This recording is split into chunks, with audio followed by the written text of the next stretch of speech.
Hello students, मैं we D Parashar, सहायक आचार्य राजनीति विज्ञान।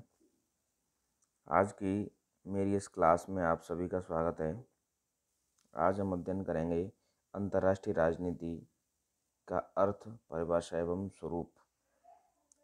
प्रकरण के अंतर्गत हम इसका आशय एवं अभिप्राय देखेंगे। देखो विद्यार्थियों, आज की क्लास स्नातक तृतीय वर्ष एवं स्नातकोत्तर प्रथम वर्ष एवं अंतिम वर्ष दोनों के लिए समान रूप से उपयोगी है। देखो साथियों, अंतर्राष्ट्रीय राजनीति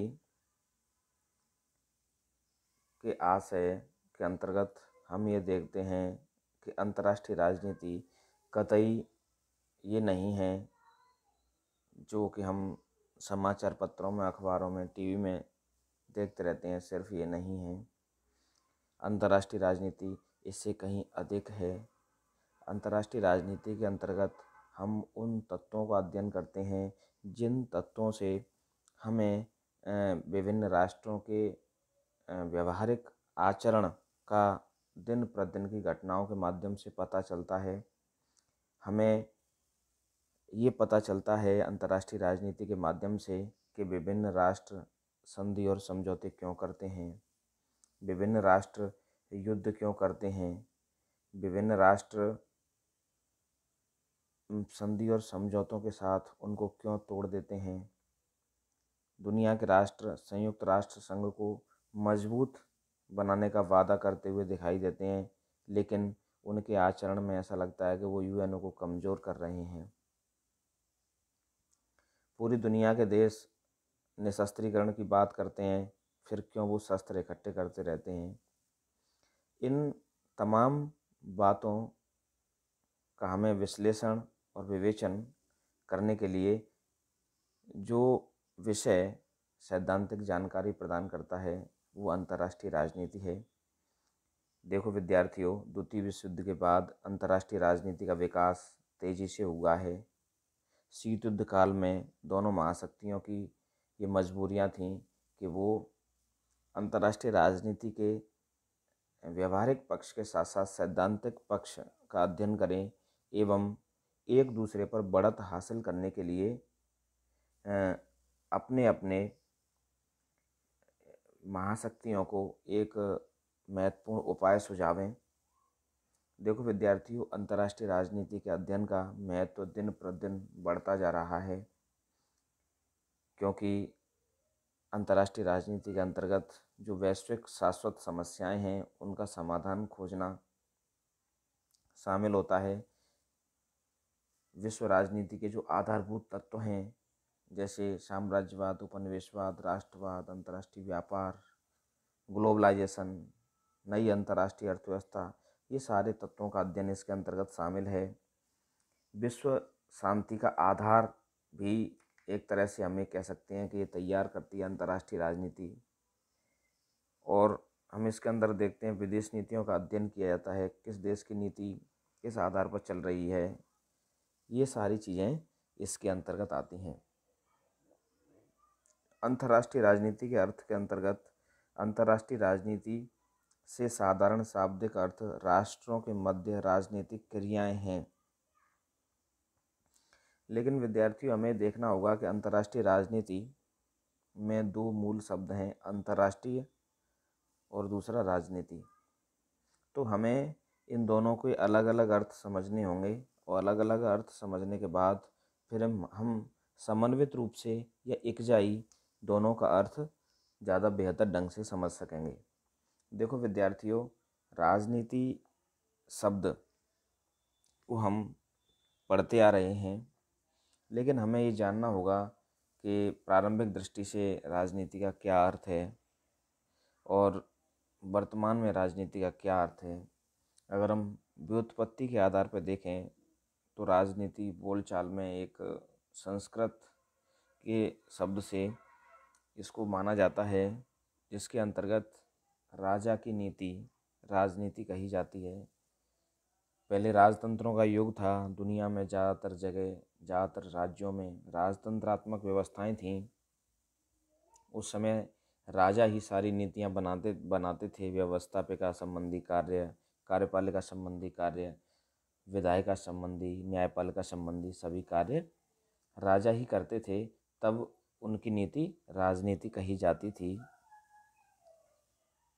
दूसरा हम कह सकते हैं, जैसा कि रॉबर्ट ने कहा है, मानव समुदायों के ऊपर शासन करने की कला को राजनीति कहते हैं।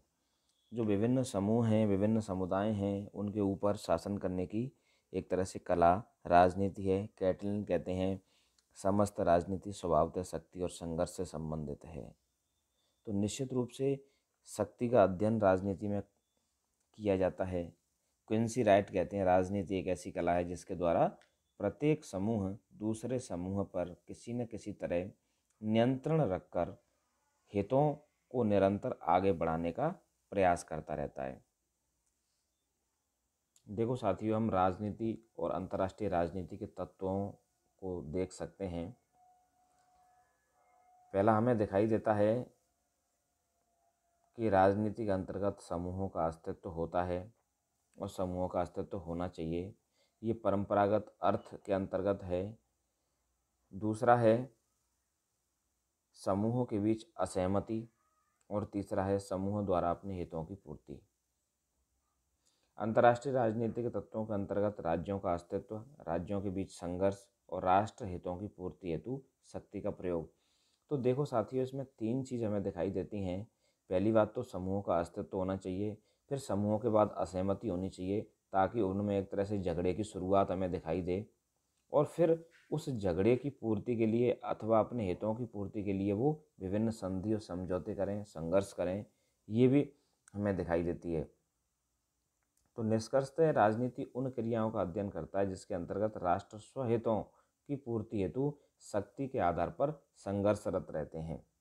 तो देखो साथियों, हमें जो मूल बात निकल के आई है वो ये निकल के आई है कि राजनीति, अंतर्राष्ट्रीय राजनीति है, उसमें विभिन्न जो राष्ट्र हैं, विभिन्न राष्ट्रों के मध्य एक तो बहुत ज़्यादा प्रेम नहीं होना चाहिए। विभिन्न राष्ट्रों के मध्य एक संघर्ष की स्थिति होनी चाहिए, एक प्रतियोगिता की स्थिति होनी चाहिए, एक प्रतिस्पर्धा की स्थिति होनी चाहिए। उनमें हल्का सा झगड़ा होना चाहिए, लेकिन झगड़ा उनका इतना बड़ा नहीं हो कि उन दोनों के संबंध बिल्कुल ख़त्म हो जाएं, उनके अंतर्गत किसी तरह की वार्ता की संभावना भी नहीं बचे, तब वह राजनीति नहीं होगी।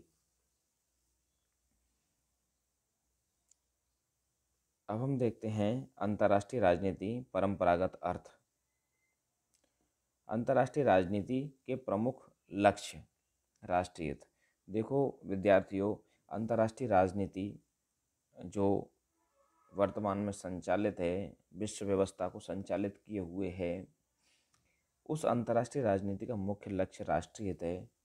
आज के यथार्थवादी दौर में प्रत्येक देश की विदेश नीति का मुख्य लक्ष्य यह होता है कि वो विदेश नीति उस देश के नेशनल इंटरेस्ट को किस प्रकार संचालित किए हुए है, किस प्रकार मेंटेन किए हुए है, और किस प्रकार लक्ष्य के रूप में उनको आगे भी पोषित करती रहेगी। दूसरा, अंतर्राष्ट्रीय राष्ट्रीय हितों का दिशा निर्धारक संघर्ष।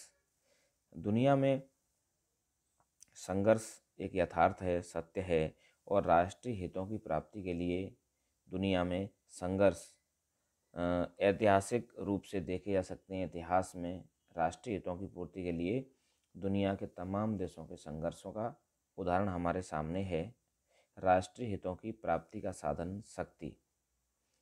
शक्ति निश्चित रूप से राष्ट्रीय हितों की प्राप्ति का महत्वपूर्ण साधन है।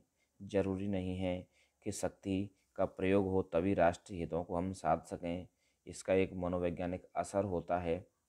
शक्ति संपन्न राष्ट्र के कुछ कार्य शक्तिहीन राष्ट्रों की तुलना में बिल्कुल आसानी से हो जाते हैं। तो इसका आशय ये है कि उसके अंदर बल प्रयोग की क्षमता है।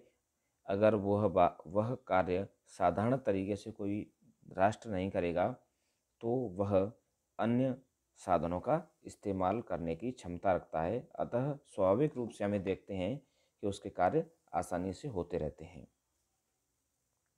अंतर्राष्ट्रीय राजनीति का अर्थ मात्र संघर्ष और शक्ति के रूप में स्पष्ट करने का प्रयास परंपरागत दृष्टिकोण माना जाता है। तो देखो विद्यार्थियों, अंतर्राष्ट्रीय राजनीति का अर्थ सिर्फ संघर्ष और शक्ति के रूप में नहीं है। परंपरागत दृष्टिकोण ये कहता है कि अंतर्राष्ट्रीय राजनीति संघर्ष और शक्ति संघर्ष के रूप में ही स्पष्ट की जा सकती है। अंतर्राष्ट्रीय राजनीति का आधुनिक अर्थ।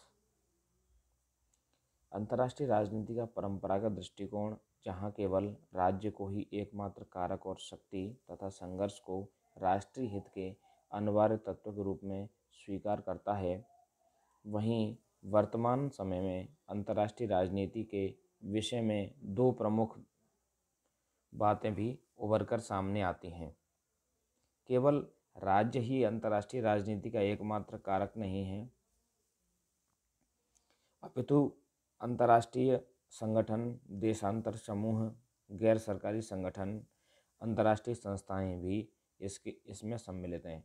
तो देखो, ये बड़ी महत्वपूर्ण बात है। अंतर्राष्ट्रीय राजनीति के आधुनिक अर्थ के अंतर्गत जो हमें दिखाई देती है कि विभिन्न जो इंटरनेशनल ऑर्गेनाइजेशन हैं, विभिन्न देशों के समूह हैं, आपसी सहयोग के लिए सहयोग के आधार अलग अलग हो सकते हैं, एनजीओ हैं, इंटरनेशनल इंस्टीट्यूशंस हैं, उन सभी को अंतर्राष्ट्रीय राजनीति में एक कारक के रूप में स्पष्ट किया जा सकता है, क्योंकि वह विभिन्न राज्यों के संबंधों के निर्धारण में महत्वपूर्ण भूमिका अदा करते हैं।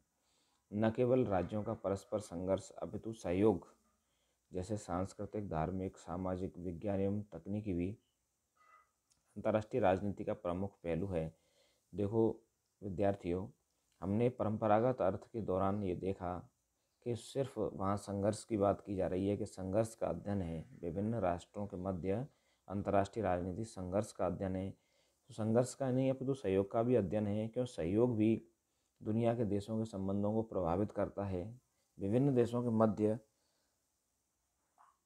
क्षेत्रीय और उप क्षेत्रीय जो सहयोग हमें दिखाई देते हैं, उन सहयोगों से भी विभिन्न देशों के संबंधों की दिशा तय होती है। तो निश्चित रूप से आधुनिक दृष्टिकोण ज़्यादा व्यापक है। स्पष्ट है कि वर्तमान राष्ट्रों के आपसी संबंध आज पर्याप्त व्यापक और विस्तृत हो चुके हैं। अतः आज अंतर्राष्ट्रीय राजनीति के स्थान पर अंतर्राष्ट्रीय संबंध पद का प्रयोग होने लगा है। देखो विद्यार्थियों, अंतर्राष्ट्रीय राजनीति और अंतर्राष्ट्रीय संबंध शब्द दोनों अलग अलग हैं। अंतर्राष्ट्रीय राजनीति के अंतर्गत सिर्फ राजनीतिक जो घटनाएं हैं उनका सैद्धांतिक और व्यवहारिक विवेचन आता है, और अंतर्राष्ट्रीय संबंधों के अंतर्गत तमाम गैर राजनीतिक घटनाएं भी आती हैं जो राजनीति को प्रभावित करती हैं। अंतर्राष्ट्रीय संबंध में विभिन्न देशों के आर्थिक संबंध, सामाजिक संबंध, सांस्कृतिक संबंध का भी अध्ययन किया जाता है जो उन देशों के संबंधों को प्रभावित करते हैं। तो निश्चित रूप से अंतर्राष्ट्रीय संबंध ज़्यादा व्यापक पद है, ज़्यादा व्यापक संकल्पना है, जिसके अंतर्गत हमें देखते हैं कि अंतर्राष्ट्रीय राजनीति एक छोटी संकल्पना है। अंतर्राष्ट्रीय राजनीति की परिभाषा, परंपरागत दृष्टिकोण। हैंस जे मार्गेनथाउ कहते हैं अंतर्राष्ट्रीय राजनीति शक्ति के लिए संघर्ष है। हेराल्ड स्प्राउट कहते हैं स्वतंत्र राज्यों के अपने अपने उद्देश्यों एवं हितों के आपसी विरोध, प्रतिरोध या संघर्ष से उत्पन्न उनकी प्रतिक्रिया एवं संबंधों का अध्ययन अंतर्राष्ट्रीय राजनीति कहलाता है। निश्चित रूप से हमें हेराल्ड स्प्राउट की परिभाषा ज़्यादा व्यापक दिखाई देती है, और ये बात काफ़ी हद तक सही है कि जो राज्यों की विदेश नीतियाँ हैं, उन विदेश नीतियों का उद्देश्य अपने हितों को संभालना है, और हितों को संभालने की प्रक्रिया के रूप में हमें अंतर्राष्ट्रीय राजनीति दिखाई देती है। वॉन डॉयक, अंतर्राष्ट्रीय राजनीति प्रभुसत्ता संपन्न राज्यों की सरकारों के मध्य शक्ति संघर्ष है। थॉम्सन कहते हैं राष्ट्रों के मध्य प्रारंभ प्रतिस्पर्धा के साथ साथ उनके आपसी संबंधों को सुधारने या खराब करने वाली परिस्थितियों एवं समस्याओं का अध्ययन अंतर्राष्ट्रीय राजनीति कहलाता है। देखो थॉम्सन की ये बात बड़ी महत्वपूर्ण है कि उन्होंने अपनी परिभाषा में बताया है कि विभिन्न राष्ट्रों के मध्य संबंध सुधारने एवं खराब करने वाली परिस्थितियों एवं समस्याओं का अध्ययन। संबंधों को खराब करने का असर भी त्रिपक्षीय रूप से हम देखें तो तीसरे राष्ट्रों पर भी पड़ता है। इसीलिए जो अंतर्राष्ट्रीय राजनीति है, अंतर्राष्ट्रीय राजनीति कोई एक पक्षी नहीं है, एक दिशा में जाने वाली नहीं है, उसका हमें बहुपक्षीय एवं चहुमुखी रूप से अध्ययन करना होगा।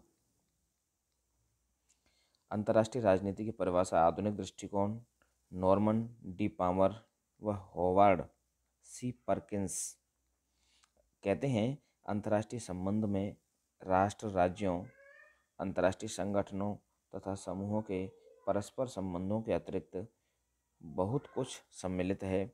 यह विभिन्न स्तर पर पाए जाने वाले अन्य संबंधों का भी समावेश करता है जो राष्ट्र राज्य के ऊपरी व निचले स्तर पर मिलते हैं, परंतु यह राष्ट्र राज्य को ही अंतर्राष्ट्रीय समुदाय का केंद्र मानता है।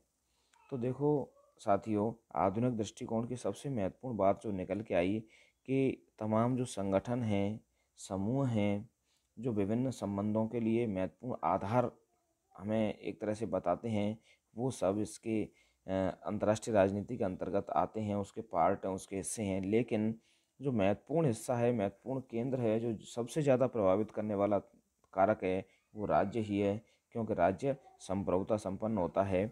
इसीलिए राज्य अंतर्राष्ट्रीय संबंधों में एक महत्वपूर्ण कड़ी के रूप में दिखाई देता है।